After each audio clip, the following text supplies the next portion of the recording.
19 and I think 32. Yep. Those are the ones I have. Yep, I've already got them up here, so. Fabulous. They were the ones I found. What they were finding, so. Yep.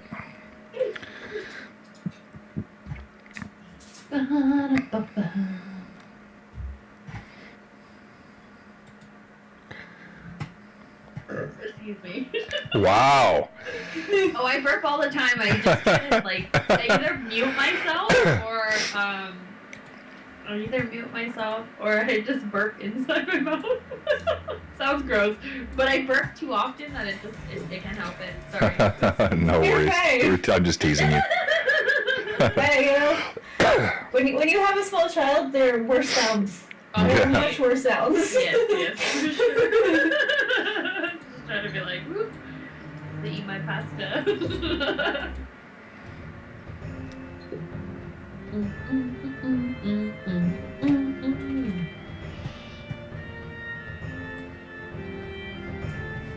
Oh, there you are.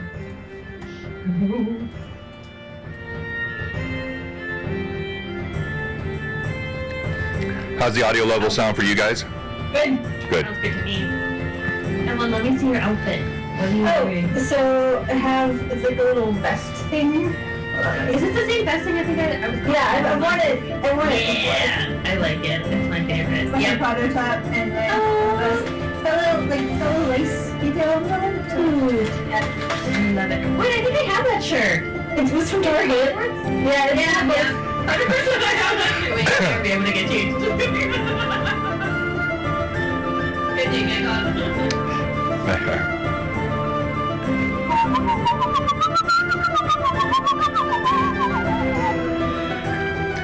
Hello, Amanda. Hello, Pat.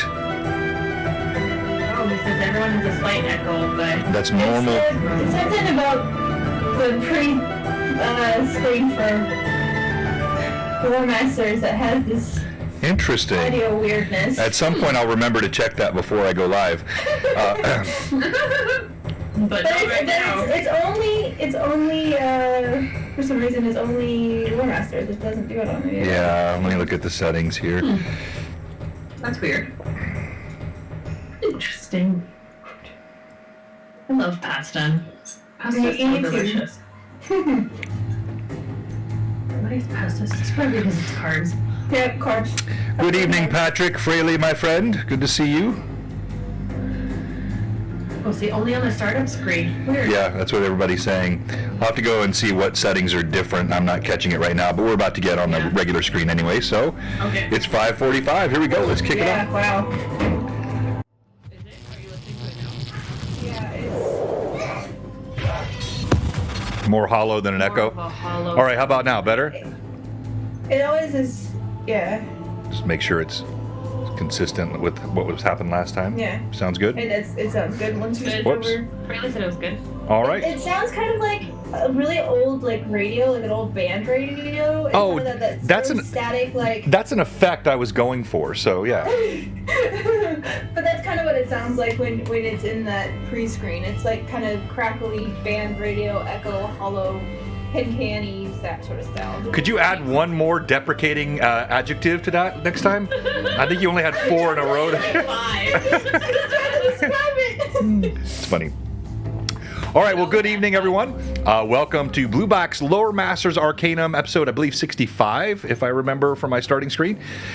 This is entitled Druids, the Neutral Nurturer. And, we have gone through several different classes on LMA through the past couple of years, and it's been a while since we've done one of these. They're fun. We like to go back through and look at some of the old content from the Dragon magazines, chop it up a little bit on different topics that apply to today's game. And we'll have some discussions about the differences through the editions on Druids, and I think some really fun stuff and some articles. So tonight I am joined by my 2 lovely co-hosts. Thank you to Evelyn, Theater Evie, for being here with us tonight, and Vivi, you know her as the DM's Quest, for being here tonight. And of course, in addition to being amazing players on our stream, they are also both the proud owners of Druids in Greyhawk Awakening. We have, Lilith in Book 1. And then we have Elora in book 2. And I wore my memorial shirt. I should have worn mine. But yes, so it's going to be a fun discussion tonight, ladies, and thank you for joining me. We got a limited amount of time tonight since we're starting at 5:45, so we'll jump right into the topics. Just do a couple quick things about our sponsors, and of course acknowledge that we have. I'm sure a lot of our folks are at GaryCon, and I know that our good friend Jay is up there. I know Robert's up there. Kayla, I know some others. Toriano is going to try to stop in. And so hope all of those that are there are having a great time and enjoy their week. As far as sponsors, of course, we're thankful to our friends at Troll Lord Games, makers of Castles and Crusades, and we're having conversations with them right now about perhaps expanding some of the content that we're putting on our channel for them.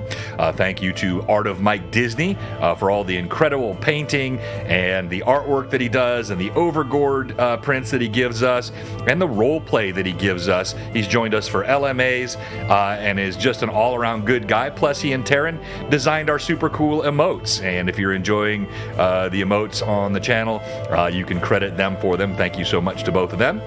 And then also, I wanted to mention tonight Ferox Fabrication. Darren makes some super cool stuff with his laser engraver, and he is going to be sending us some of his new mini holders. Evolution, I believe, is what he calls those, and we'll be having those for giveaways and feature them on our painting streams. Hopefully, we can get 1 or 2 of those here by Blue Box Con, so that those that are here, we might be able to demo some of those. Probably just bring them with me. It'd probably be easier than him shipping them.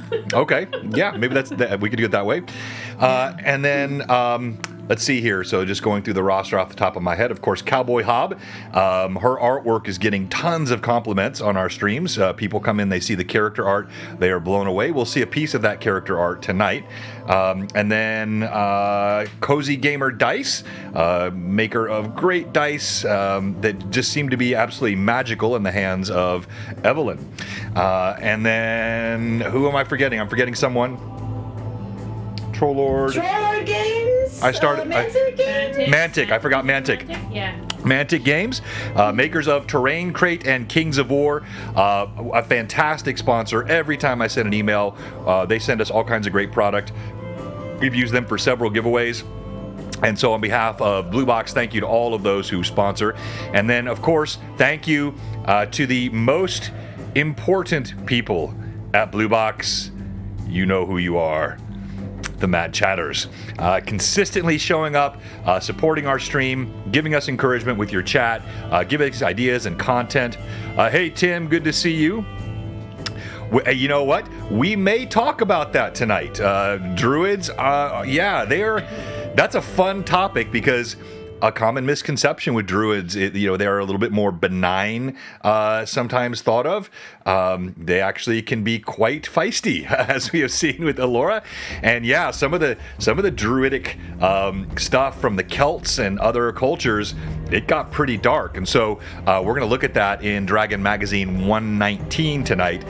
Some fantastic articles that were written there, and that's going to be a fun part of our content conversation tonight. So, hey Pat Draws, good to see you as well. Yeah, wait, yeah, you made that cool emote. By the way, we now have these as pins.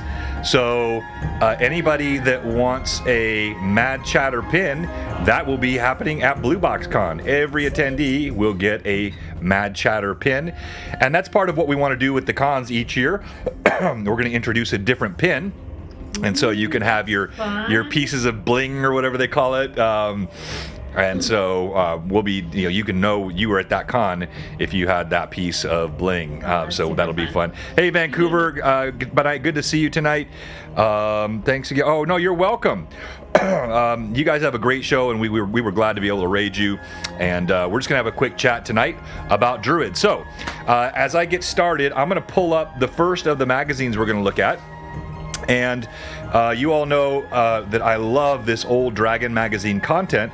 I don't care what edition of the game you're playing. I don't care if you're playing 5e or if you're playing Pathfinder. The content that is in these Dragon magazines is timeless. Some of this was canonized in Unearthed Arcana when that came out, but a lot of it never made it into anything other than these Dragon magazines. They are free on the Anon Archive. We put that link up before. We could probably get it to you again tonight if anybody is curious for it.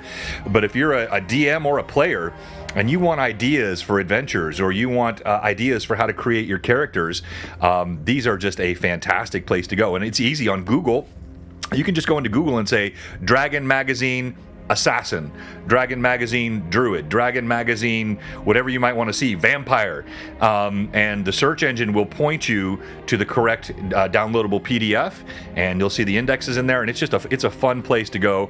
I have a bunch of the hard copies here. The physical copies are great for collector's items as well. And some of this artwork is just so cool. I think this is a great piece of artwork here by Daniel Horn, and looks like a bad day for those adventurers. So, so as we get started, let me pull this out here. Where's my bookmarks? That's what I want. So this Dragon Magazine 119 has several features on Druids. It includes underestimating Druids and a new look at the nature lover classes, deals with some of the tropes that are often misunderstood about the nature of Druids. No pun intended there. Is there a doctor in the forest? The Druid is a healer. Becoming the great Druid. I love this article on the rites of ascension in Druidic circles. Fantastic topic that goes to some of the dark stuff that can happen. Cantrips for Druids, naturally. Most of these have made it into subsequent editions, but there's some really neat stuff and fun in here.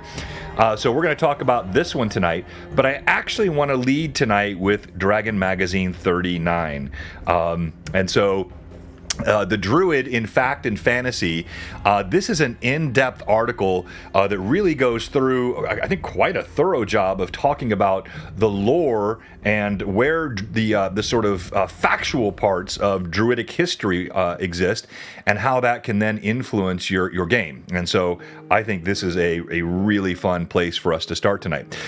Before we dive into this, let me come back to my amazing and talented co-hosts. You have both played a Druid, and you both played your Druids very well. What drew you to playing that character class? And I'm going to start with you, Vivi. When you rolled up your first character, one who never died in book one, when you rolled up your first character, there's still time. We'll be back to book one at some point. What made you choose a Druid? Typically outside, because I'm just a 5e player. I always play 5e, so I think, and I usually play magic. I've always leaned towards magic characters. However, just coming into a new system, I wasn't really very confident coming in full magic, so I think Druid was a nice kind of midway for me, where she does have a little bit of magic and also a little bit of melee as well, so that's kind of why I picked a Druid.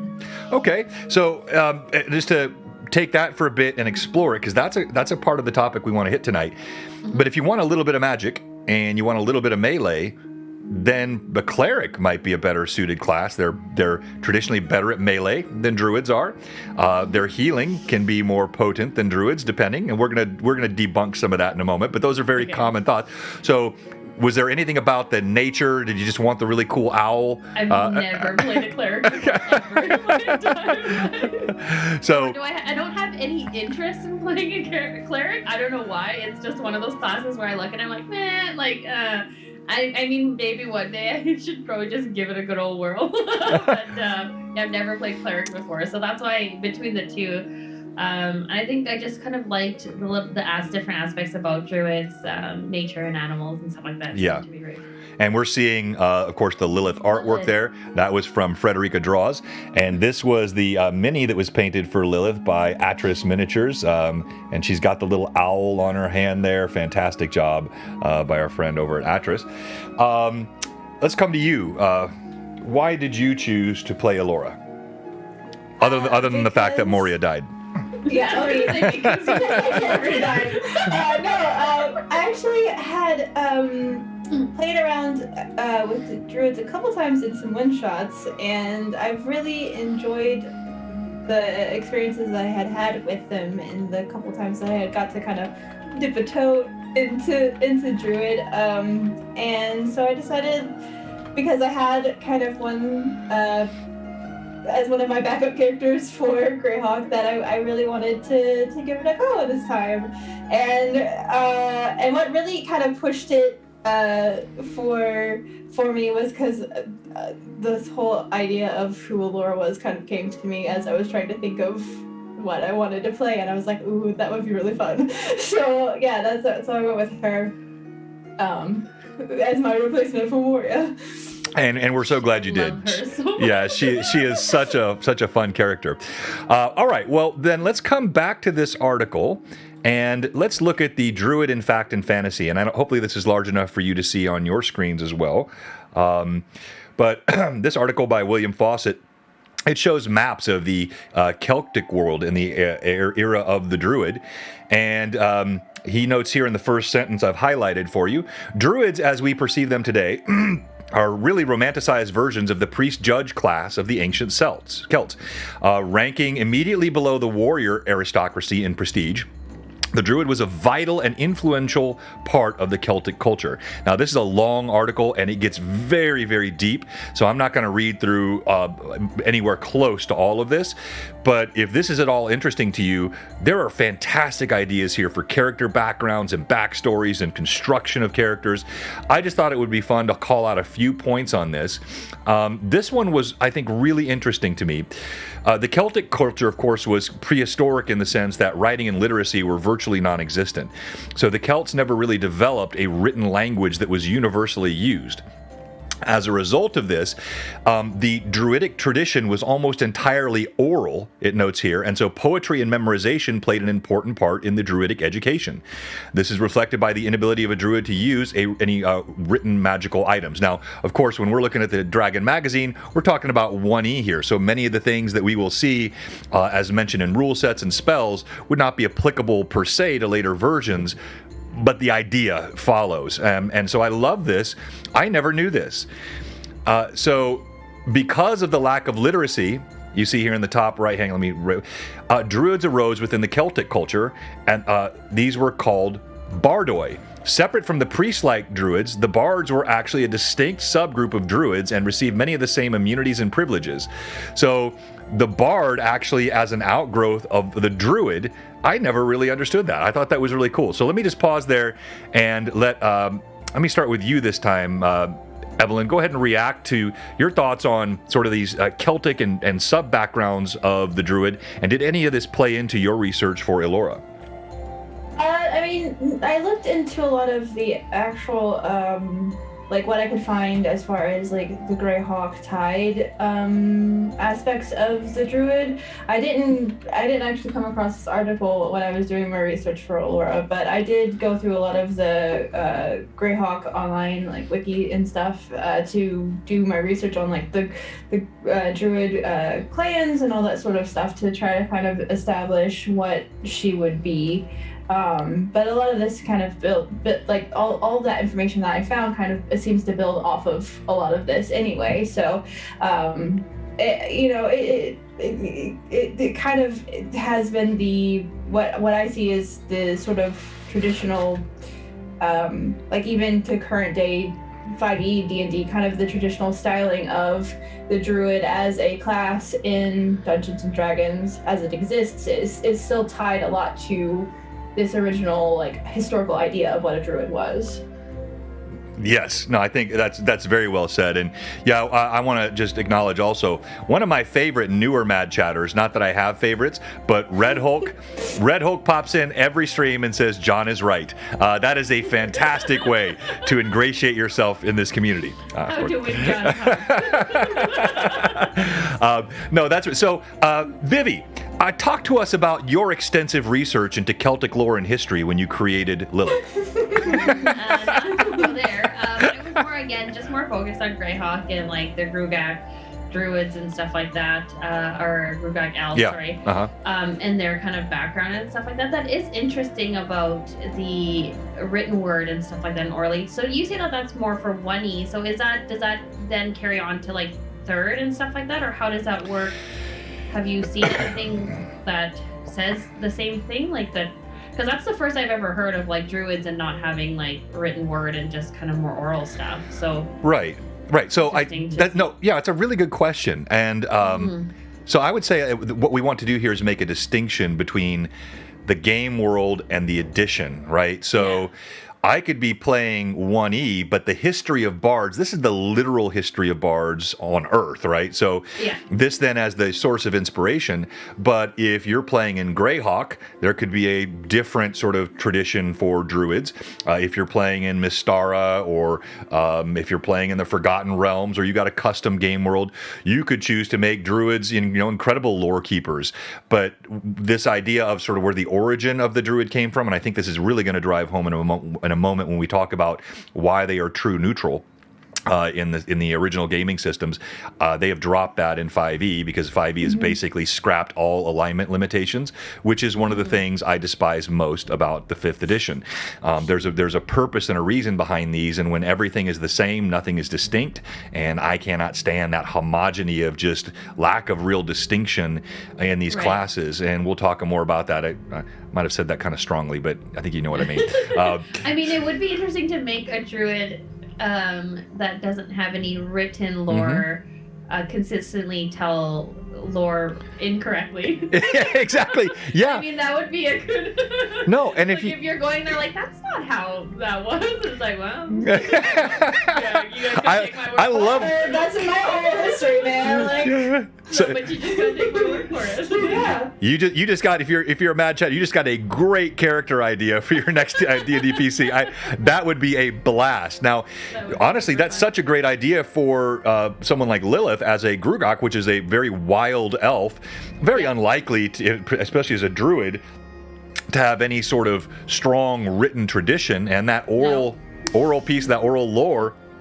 That's you a just really have to take her word for it. Let me tell you the weird lore that Lilith would probably come up with. It would be really fun. Exactly. Oh, speaking of Lake Geneva and Gary Con, here's a great ad for the Winter Fantasy Convention in 1980 in Lake Geneva, Wisconsin.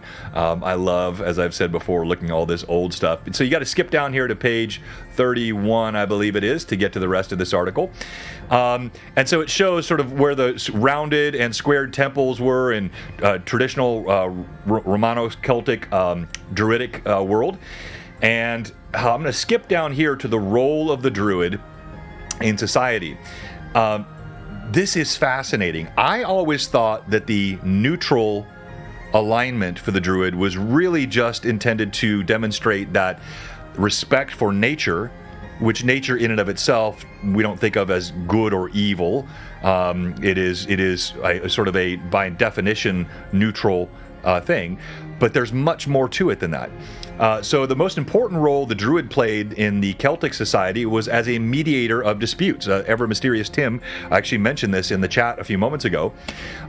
Strabo, historian, stated that the Druids were able to restrain the hands of their fellows. Diodorus, a few centuries later, stated, more broadly, thus, even among the most savage barbarians, anger yields to wisdom. The Druid was the peacemaker who could intervene in any armed dispute. So because of this, they became oftentimes a judge in civil matters, and they had, in return for their special status and protections, they were asked to hold themselves above all partisan activities, i.e. neutrality. Right, so this idea that you couldn't be a peacemaker, you couldn't be someone that would step into a dispute if you were perceived to have some sort of bias in either direction.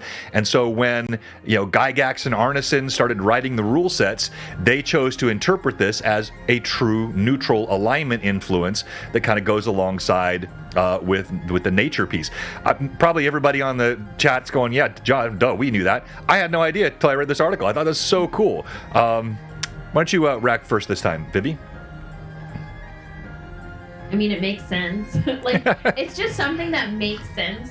You know what I mean? Like, logically, when you read it, like, it makes sense. But it's just not an idea that you technically have until you're reading it. So, but it would be, if you're our true neutral, it does make sense that you would be, like, an unbiased, essentially, like, person to be able to adjudicate between two things, right? Exactly. No, well said. And so I don't think I've ever seen a druid played this way as someone that really attempted to mediate in disputes.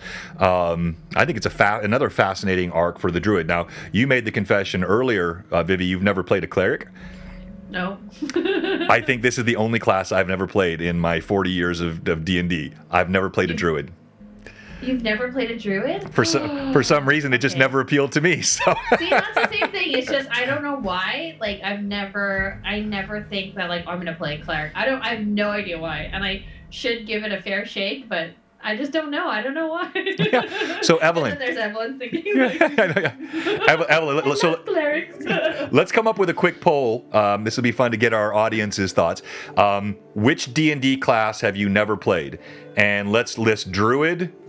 Let's list 5, so cleric. So we might even just do so druid, cleric. Some people might not prefer to play assassins. Let's put that one in there. Oh, that's one of my favorite classes. Which other one is least often played? In older editions, bards didn't get played a lot because they were kind of junk on their stats, but they're super powerful in 5e. So druids, clerics, assassins would be another good one to mention.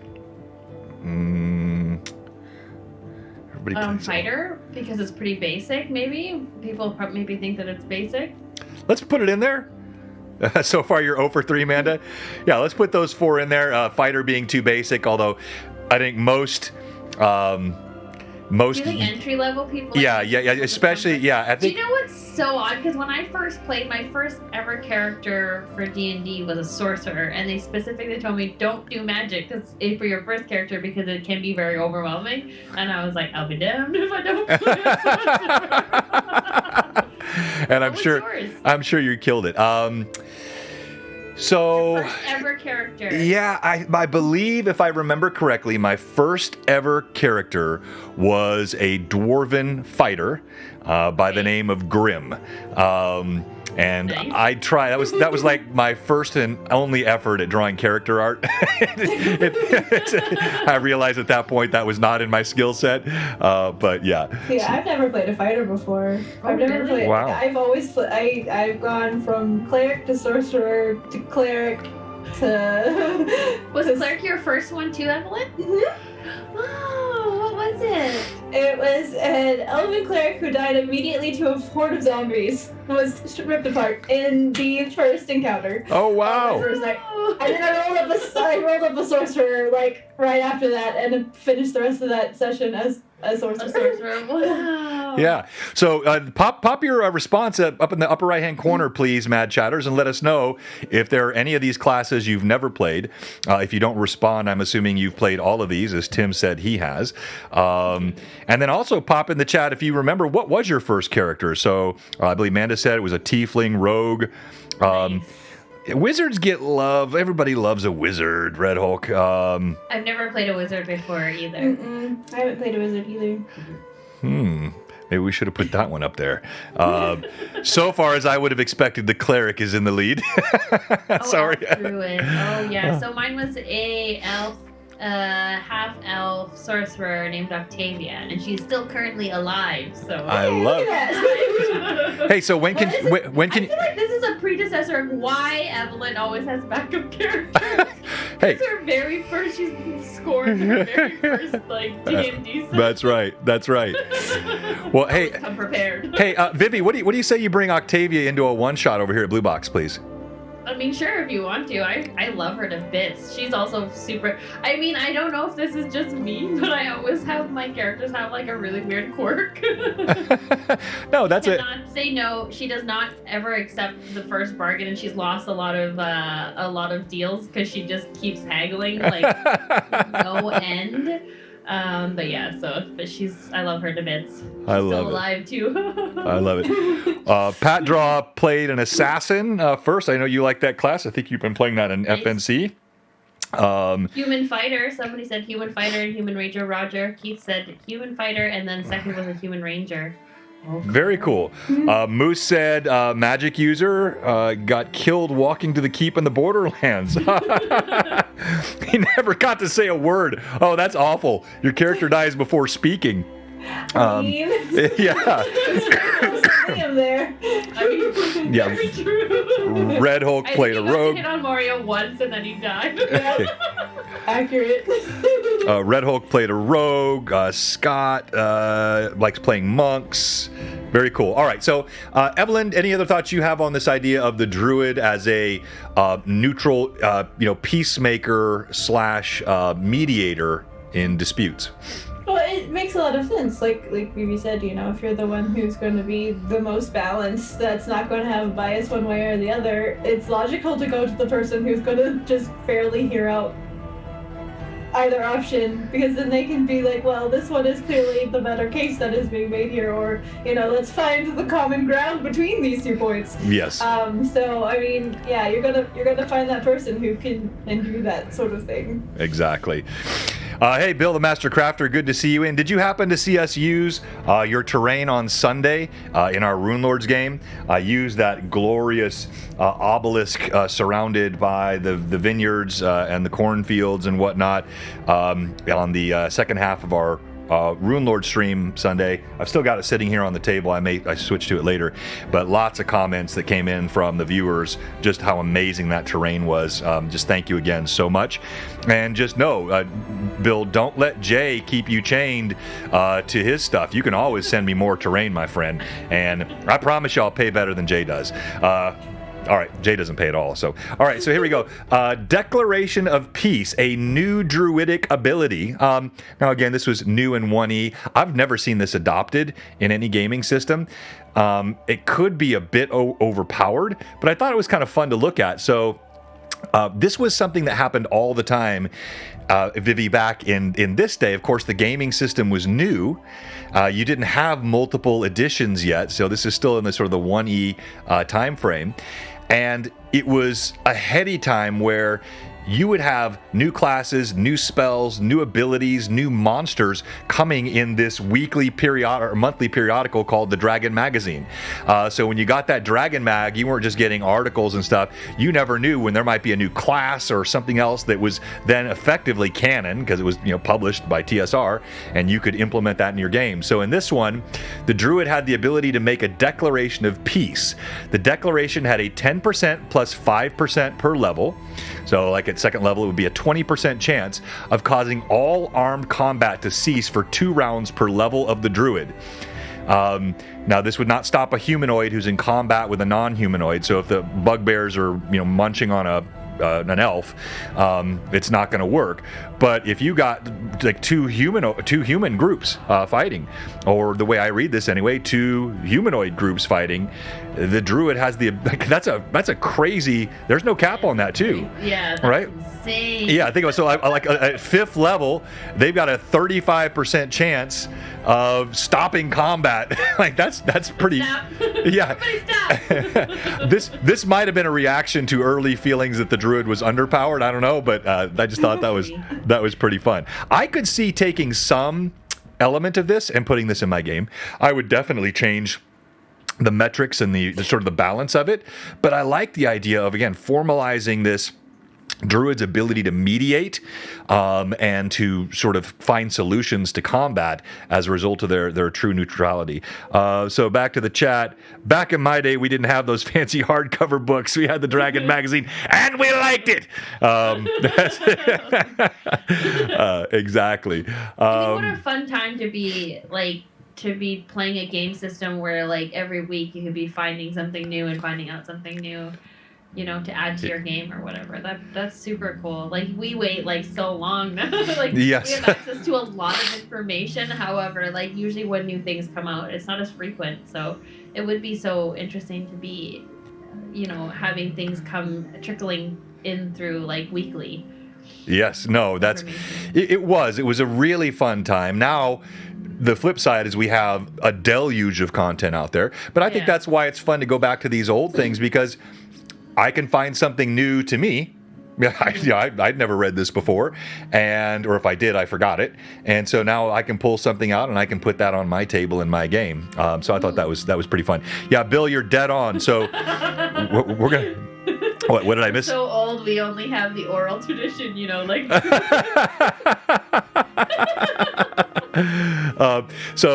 Bill said he likes the Druids as channelers of nature's wrath, or dark Druids can be nasty. We're going to talk about that next. We're going to get into the way Druids play alignment and what they do and the different types of Druids that you can have and still be a true neutral.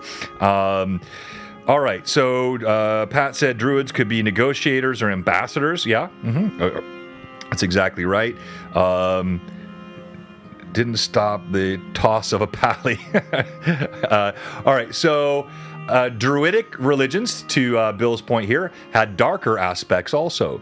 References are common in contemporary literature of Rome and tended to be glossed over when the Druid was later romanticized. Human sacrifice was evidently not uncommon in the practice of the ancient Druids. Several religions feature, religious decorations feature the image of a giant god drowning a victim in a sacred cauldron. You have just human skulls found among the votive gifts and temple sites. So the fact that Druids buried their dead with useful utensils does indicate that they believed in an afterlife, but they often had these very dark practices.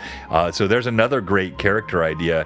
What is it that makes this true neutral character of a darker type? And I wouldn't even say you couldn't necessarily in that situation maybe have an offshoot of a traditional true neutral druid, a dark druid. That could be a separate kind of character class. But it could just be as simple as I believe it's in the lore of The Witcher, that you have the elves, which became extremely hostile toward humans because they saw the destruction of the environment and of nature, sort of environmental cause built into the lore by the Andrew, whatever, I forget his name now, the author of the Witcher series. You could do the same thing with a druid. You could have a druid with bloodlust as he's watching nature destroyed, and perhaps takes that wrath out on humans. All right, so skipping down because I already read that. Red Hulk, that is why Allura sticks with Taldar and Rizia. So have you always stick with the barbarian Gibbernos? Yeah. Has anybody here ever played a dark druid? In the chat, let us know if you've played a druid that had, more in common with the sort of dark mythos, forbidden, worship of forbidden nature gods, things like that. That's an interesting character concept as well. Yes, Red Hulk has. That's so interesting, though, to kind of take that spin on it, right? Because if you're thinking about, Lilith in the sense of the ritual of, if an animal dies, she'll take the tooth and bury it and kind of have a little ceremony. This is now just kind of earing onto the darker side of that. Yeah. Taking that and kind of getting it to the darker side. So I see extraction of human teeth and burying them in the soil as a sacrifice to nature. Just extracting of teeth just for her pockets. Who knows what she does behind the scenes with those teeth? Yeah, I think, Pat, that would be a very good way. I would absolutely support that in my gaming world if I had a Drow PC, which that is in and of itself something that has to be done, in my opinion, very, very cautiously and correctly. In my game worlds, Drow don't just walk around with impunity. They are viewed as a almost pervasive, almost unilaterally evil race, reviled by surface races, mistrusted. But with that aside, yeah, I think you could make an argument that there would be no such thing as a neutral druid in Drow culture. It would be something much more akin to, I don't know, there's different ways you could look at it. So anyway, in this mag, just lots of stuff on herbs.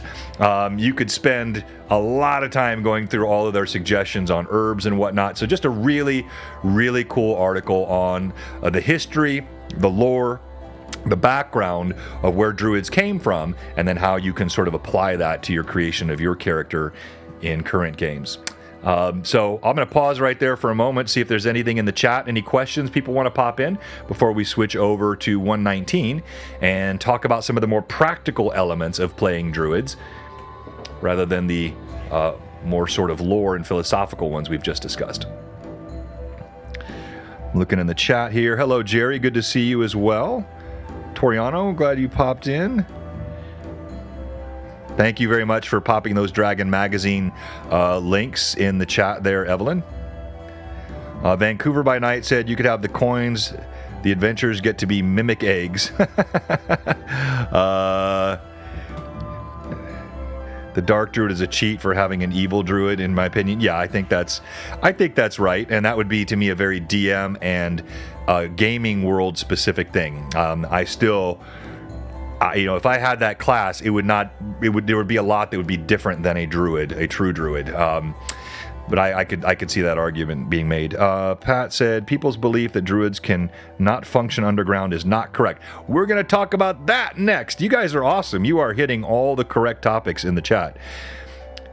You had both a Dragon and a Dungeon subscription at one time. Yeah, so those that don't know, Dungeon Magazine was roughly contemporary. It started after Dragon, and it focused actually more on adventure sets, pre-packaged adventures, dungeons, settings. You would get that occasionally in Dragon, but that was really the focus of Dungeon Magazine, and that's great content. If you want to, that's all also out there for free, and you're a DM and you want to find a new dungeon and something like a new adventure, and you don't have time to go to the store, and you're tired of pre-published content from all the people that put out pre-published content, you can go and search up the Dungeon magazines, and they are replete with adventures and dungeons you could put on your table quickly. All right, so this article by Carl Sargent, underestimating Druids is a bad practice. So he says here, Druids do not appear as effective in combat as clerics because they can't wear metal armor. And while they do have a wider choice of weapons than clerics do, clerics of course are bound to only blunt weapons, and also great reasons for that we've talked about in previous LMAs.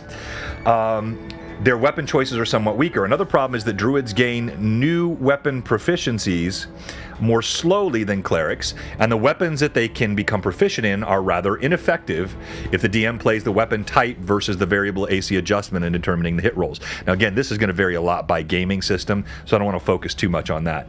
But the idea that Druids typically have weaker armor, they're not going to, cleric can be armored up like a paladin, they can be wearing full heavy armor.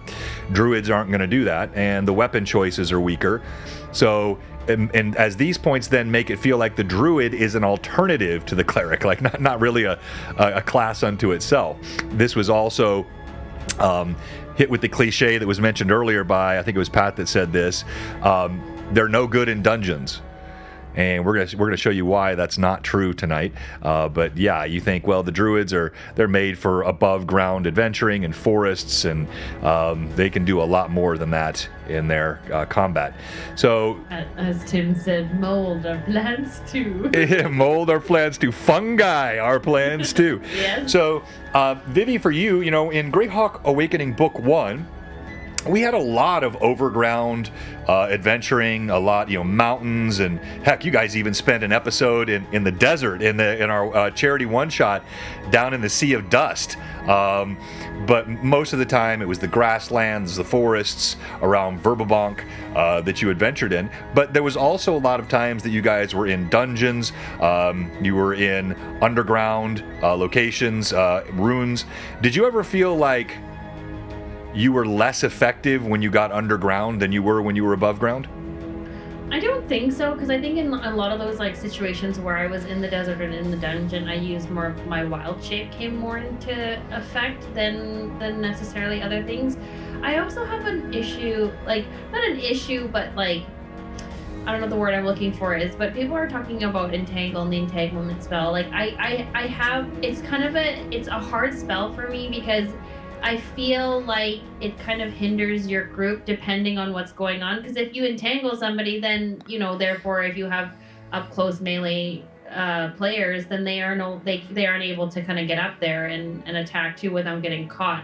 So I've tried to use that spell before, but I kind of hold off on it, I guess, so to speak, because I don't want to therefore then just create an unfavorable area for my other players as well. Yeah, and we've seen that happen in game. We've definitely seen that happen in game, and so that's another important part of the strategy that goes into spell casting and making sure that what you're doing isn't hobbling your party as much as it does. And that's what I mean. Like, I could easily throw Entangle, but then it's like, oh, well, then now all these people who are close up melee are like, oh, I can't go over there now. So then it's a tricky spell for me. I don't think I've ever been able to use a spell successfully, I guess, or in a way where I felt like it was it did really good, I guess. In that sense. Gotcha. Yeah. I like Bill said Entangle with Puffball and Snapdragon, a nasty spell combination. Red Hook, there are bugs and rats in dungeons so we'll talk about that here in a second. So Druids in the dungeon. First, it's important to note that Druids in, again, 1E, and they were this way in 2E as well, experience a level progression more quickly than other magic users or illusionists and more rapidly than clerics after 5th level. This was a difference in the early games. You had sometimes vastly different experience points per level on each target. You don't see in some of the subsequent editions of the game. This was part of how in the interest of newer editions, and you know the one of which I speak, oftentimes in the interest of making things fair and consistent or balanced, what I call nerfing, was done by trying to make sure that the level ups happened at the same time, and then the skill trees or the spells were somewhat balanced out and leveled. That to me just feels so artificial in terms of how warriors and mages would have experienced their progression of strength and level. So if you take a look at the Barbarian in 1E, which needed 5,000 experience points to get to 2nd level, that was substantially longer than other classes, but the Barbarian experienced some really strong advantages at 1st level. And so the game balance then required a little more strategy. As you know, Vivi, we've talked about this before, but do you know how many, what hit die wizards used, what die they rolled for hit points in the 1st edition? Oh, I have no idea. For hit die? Yeah. Probably like a 1d4. Exactly. Is it? Yeah, they used a D4, and typically they didn't have good constitutions. You could easily have a 1st level. Now most DMs got to the point where they give you max hit points at 1st level, so a wizard probably would have 4 hit points. But you could easily have that wizard, if you didn't play that way, have 2 hit points at 1st level, or if you do play that way, rolls a 1 on the 2nd level, and unless you have a table rule, which I would not implement a table rule that didn't allow 1s. If that's a 25% chance of what you could roll, that's going to be on the table. So you could have 5 hit points at 2nd level. So they were very, very vulnerable in these editions. Getting a wizard to survive usually involved a lot of thought and a lot of hiding behind people wearing heavy armor. But if you could survive, and then you get that wizard to 6th, 7th, 8th level, and he's casting fireballs and invisibility and lightning bolts, and all of a sudden that balance of power would shift, and now that class that you had that kind of sucked at the beginning was really awesome later. And the way these were sort of the built-in balances of the games early on, to me, is super fun. And the Druids experienced the same thing. They would level up more quickly, even though they were slightly weaker, and they were given more spells per class than so they had more spells like slots to cast than other magic using classes in the game. So here's just some example of spells that they reference as great spells for any Druidic combat, but especially useful for you underground. So first of all, the combination of Speak with Animals and Animal Friendship.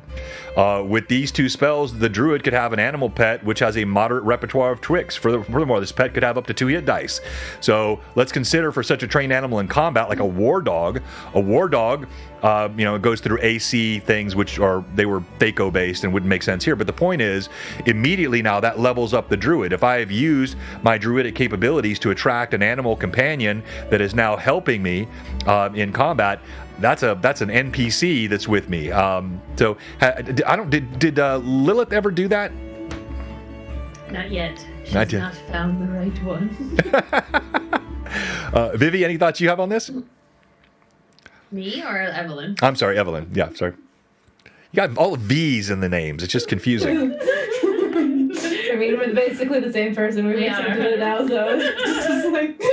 My favorite was that one clip where he said I don't remember, was it Millith? He said Millith, and we both were like, yeah. yes.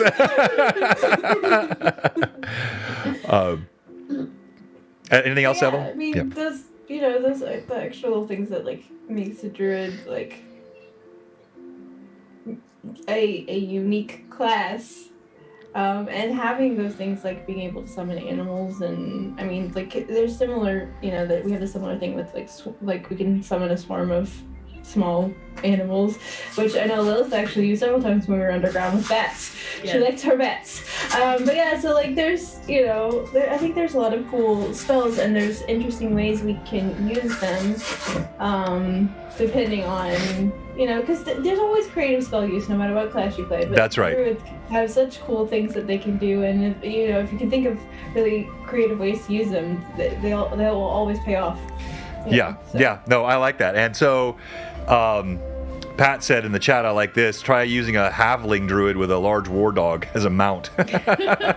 See, all these great you can't tell me there are going to be more druids created in the next couple of weeks in our Mad Chatter community than were created in the previous 2 weeks. I could almost guarantee that. Heck, I might even make an NPC for a druid. You should. Most of the Disney princesses were druid multiclassed. I will take your word on that. They can speak to animals. I mean, they all have an animal friend. Every single one of them, it is one of their defining traits. They are all druid multiclass. Okay, detect poison, obviously very useful. So these may be defensive things, but they note here like a fighter could be quite grateful to that cleric that detected a trap or detected poison for them. Finding traps, Fairy Fire, also a great spell. People like Fairy Fire. Had a great range and has effects with invisibility and lighting and all that can be so helpful. At first level, a druid with detect poison, detect snares and pits, Fairy Fire, and speak with animals is a tremendous asset to any dungeon party. On the second level, and I know this was something Lilith used a lot, one spell can be a real killer. Heat Metal. Any creature in non-magical metal armor is in serious trouble when the druid hits it with this spell. Automatic damage, no saving throw. Even if the creature succeeds, depending on how long it takes to get the armor off, it could be a while. So I think my favorite question as Lilith was, what is he wearing? Yeah, I know. She would ask that all the time. The first time she asked it, I was like, nah, we get into a lot of innuendo. She could have an ulterior motive for asking that question. But then I realized, no, this is legitimate. So the first time, where did you get that idea? Honestly, just playing with Rory and his just unconventional use of magic has really stretched my imagination on just reaching beyond just what the spell says on its own. And I was just kind of thinking about heating metal, and I was like, wait a minute, if he's wearing metal or if he's holding something that's metal, that would definitely benefit me. And then once we kind of got in there, it just became her what is he wearing? I love that, and because I didn't know if you had read that idea somewhere, but I love the fact that you came up with it on your own, provoked by other creative spellcasters in the community. So I think that's great. Just like I said, we bounce and we learn things off of each other and how we all RP and how we all play characters. And I think all of us have kind of been more, like I said, everybody has their own strengths, and Rory's strength is definitely just unconventional use of magic, and I think he's really stretched all of our imaginations in that sense on how to use magic in a different way and looking outside of the box instead of just what the spell is. Yeah, well said. Like burning hands. Yeah. I will never look at burning hands the same way. Yeah, that was rough. Yeah. But Sam, that depends on your edition. So yeah, in 1E it did not, but in later editions it does. Okay, so Bark Skin, great spell, love that one. Trip. Warp Wood, that's another one I believe you used, Lilith. warp wood, they point out here, could be used like a wizard lock on a door frame. You warp that wood significantly enough, now the door is bound. So another example of creative spell casting. Fire trap, reflecting pool, slow poison. And then lastly, getting charm person or mammal. And anyone that's played a magic user with the Charm Person spell knows that's a fantastic spell, but it's especially when in the 1E system, the Druidic version of the spell had more range than the Wizard version of the spell did. And so with the range and the Druid having to speak animals, so a charmed animal could be conversed with, and of course the Druid having a high charisma would add that. So it was like really clever ways to combine it, and I think I see Elora's eyes lighting up here. She's like, give me more. So I probably should have thought about this before I did this tonight. I want to say thank you to all the Mad Chatters that have joined us tonight. I knew our numbers would be a little bit lower than normal with so many folks that are at GaryCon or consuming GaryCon content. We mentioned at the beginning of the show, our thoughts are with all of our good friends that are there, including, of course, Lord Gazumba. Jay is there. He's got some pretty prominent stuff he's doing this week. We've got other friends that are there at GaryCon. And so just thank you all of you that are staying behind with us and keeping us company tonight. All right, let's move to the Druids alignment. We talked about this earlier, but I like the practical question here. So one of the practical questions is, why are you, Mr. Neutral Druid, joining a group of PCs that have pledged themselves to fighting evil? So most of your adventuring classes, they're going to be primarily good aligned. Doesn't have to be, obviously. We have some DMs that have campaigns which are more neutrally aligned. Some even play evil campaigns.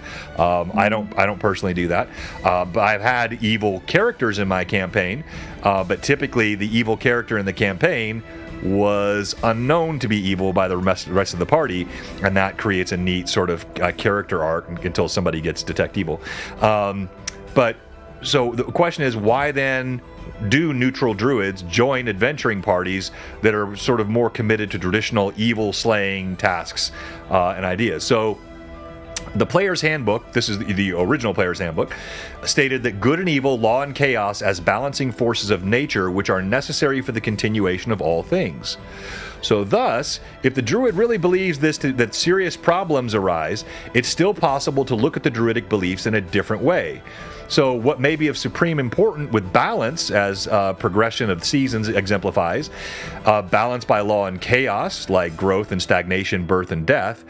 Likewise, nature is neither good nor evil. So go down to this highlighter. It's possible that Druids come to see good aligned people acting against his beloved forests out of necessity for wood or heat or cold weather or farmland, and realizing they act out of ignorance or need, if you will, that a neutral Druid becomes has more affinity for good aligned characters, because even when they do destroy nature, they're not doing it for sport in most cases. They're not doing out of evil. So evil creatures would be the only ones that would just maliciously burn and destroy out of destruction. Mm-hmm. Think about the orcs in the Lord of the Rings and just the felling and just like all around Isengard and just, it's horrible destruction of nature. Again, back to that idea of the elves in The Witcher, and they despise the environmental damage. So one suggestion here is that, you see this propensity for druids to be with neutral or with good aligned parties, because one, they know they're not necessarily going to purposefully destroy out of pleasure, and two, they could view it as something where they could help persuade those good aligned characters to understand, to respect the integrity of the natural world, while knowing that an evil character probably is not going to respond to such entreaties. So I thought that was a really interesting point, because you do want to think about why, if I'm a true neutral character, why do I bother going with these guys to slay the dragon? Why do I bother, trying to rescue the princess if I'm, true neutral? I think this was a really good way to look at it. Any thoughts from either one of you before we move on? I think true neutral in general, I think I struggle a little bit too with being true neutral sometimes. Sometimes I sway a little bit, but then I'm like, oh wait, I forgot that I'm true neutral. So I think that is an interesting viewpoint on why one would adventure with random other adventurers and go along with them if they're not true neutral as well. But yeah, like I don't know if you struggle, Evelyn, but like I definitely feel like sometimes I sway away from true neutral. Not even just with Lilith, but like other characters that I've played that were supposed to be true neutral, where I feel like it sways a little bit.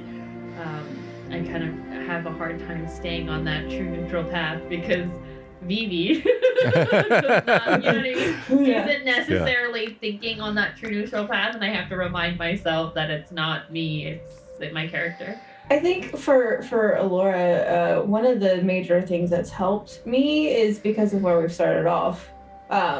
Because being in Loremaster, where we're seeing the massive amounts of destruction of nature, it's given her kind of a reason to be traveling with these people to help try to right that balance, you know, with what's going on. So like, at the same time, whereas if like perhaps Alora had started off in Hamlet, where it's not the same sort of aspect, she has, I guess, from at least the Druid standpoint, a more pressing reason to be traveling with these people. I mean, that, and she just finds it interesting. Like, that's kind of her whole thing. She looks for amusement and things that interest her along her path, that she's felt that this is the place she's supposed to be going. But on the actual Druidic side of things, it does help with the fact that where we are starting off in the world, it just made sense that for her to be sticking with these people that are more good aligned necessarily than anything else. Right, that makes sense. Yeah. Nobody wants to be in Rolostra. No, Rolostra, that was actually one of the hardest cities I've ever had to DM. It felt like I was putting my characters in the, bleak concrete walls of Soviet Russia. It's just like, it was so dark. I mean, you played it really well because we felt it. Like the way that you told the story was very well, because we definitely felt it. And I think you could tell too just how exasperated we were from being in Rolostra, just defeated all the damn time. So I mean, you did a good job as a DM, bringing Rolostra to life. So well, thank you very much. I didn't say it for that purpose, but thank you. And you're right. John, you're right. Thank you. Where's Red Hulk when I need him? But yeah, Josh's characters bit the dust multiple times. Yeah. Poor Liam, man, that was a rough one. So. I think what I also saw with Rolostra was, we're a bit off topic here, we'll get back on topic, was how excited the party was to get out of that town. Oh. It's like we could not get out of there. I know. It's Bye. Like Taldar was actually waiting at the gates for the rest of you. He went out so bad. There's Red Hulk. So I thought this was really fun to look at real quick. So we were talking about the balance in these older editions, and I could see absolutely implementing this into newer editions. Look at there we go. Where's my yellow highlighter? Look at this here. So it talked about how the Druid leveled up more quickly and got access to spells more quickly. Now, if you look at just leveling up, here was at second level, a Druid would reach second level with 2,000 experience points. A Mage would take 2,500 experience points, and a Cleric would need 1,500. So the Cleric needed the fewest points. Let's say to get to sixth level or fourth level, you can see that follows suit. But down here you see the number of spells that the Druid would get per level. It goes up quite quickly. And this is the one I thought was really interesting. This shows the amount of experience points needed to get to certain levels of spells. So a Druid was casting second level spells by the time they had 2,000 experience points. Cleric was 3, Magic User was 5. Now go up to let's say the Fireball level spell, 13th, third level. Clerics needed 13,000 experience points to cast third level spells. Druids needed 4. Magic Users needed 22,500. This was a massive difference in the speed with. Sorry, you didn't tell me you wanted to play a 1E Druid when you rolled her up, Evelyn. That had to be declared in advance. I think I remember Evelyn saying that she declared that. Of course you do. Of course you do. I was totally there when character declarative. 100%. All right. Consent. So let's just talk about it. So there's another article in here about the power of Druids healing and balms. I really like this article. Rites of Ascension in Druidic circles. So how would someone receive the status of Arch Druid? And there's a bit of fiction writing here at the beginning of this, and then he sort of dives into ways you could play in your game to have your cleric go through certain rites or rituals to become the Grand Druid, the ultimate overseer of druidic ability. Ways that different types of ceremonies you could have. Talks about Druidic Combat. Let's say you have two Grand Druids fighting over a forest section, maybe different views on how it should be protected, how you could handle those sorts of combats. And spell combat versus hand-to-hand combat. I'm trying to see, if there's anything else I wanted to... And then just some of these cantrips. Some fun stuff like causing a rash. That's a great cantrip. That would be fun. I'm itchy. Exactly. Please do that, Allura. I see that as a great role play idea. 100%. And I've got to say though, edible plant does not mean what it thinks you mean, Vivi. So just get your head out of the gutter there. And then where do we get these edible plants? So I just think I want to, as we wrap up here, and thank you again to everyone for joining us tonight. Fun stuff. I would actually play a druid now. I enjoyed going through this content. I enjoyed reading it. I hope you guys enjoyed the conversation, and I'm going to give my two talented co-hosts the last word on druids, and we'll start with you, Evelyn. Druids are awesome. Facts. What would you like to see for Elora's growth and development if you had your druthers? I just want to see how much sheer mischief she can get into. Me too. I saw that in your smile. That's a very mischievous smile. There is the mischievous Elora. Channeling my inner Elora. Yeah.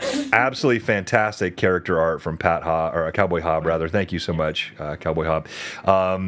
Next week for Loremaster, Arcanum will be joined by, I believe, we're making sure his schedule works, Pat Draws.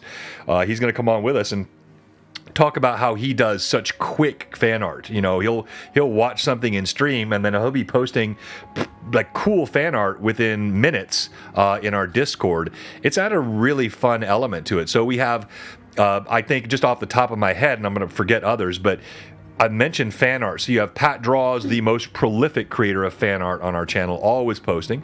You have one of our newer fan art folks, Jeff Siegland. We're not quite at a year. I think he's been 6-8 months. I can't remember when you last joined, Jeff, but he creates these amazingly realistic 3D renderings of scenes and settings.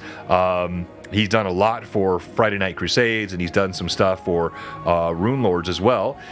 You've got people like Cowboy Hob, and she's doing all of our fan art now, and her stuff is awesome. We've had Mark Views. Mark was really good at those quick fan art type things. So my hope is next week we'll have at least one or two of those folks on, and we'll talk about drawing character art, the quick style, the more detailed styles, the digital stuff, which is obviously what Hob uses, versus the traditional, which is, I think at least, well, I could be wrong on that, what Pat uses.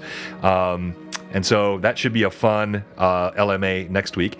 And then the following week, I'm still figuring out the exact format, but our LMA 2 weeks from now will be on character alignment and playing character alignments in game and the conflicts that can arise. How do you play a chaotic neutral character? How does a party respond to someone that has an alignment that is in conflict with other alignments? And how do you handle the social and real life implications of this, where, let's go back to Brim, who I felt acted very much in character, but his action of putting Rin through that portal against his will was a very controversial time. We had calls for a couple weeks on that, and we've all seen those kinds of things happen in game.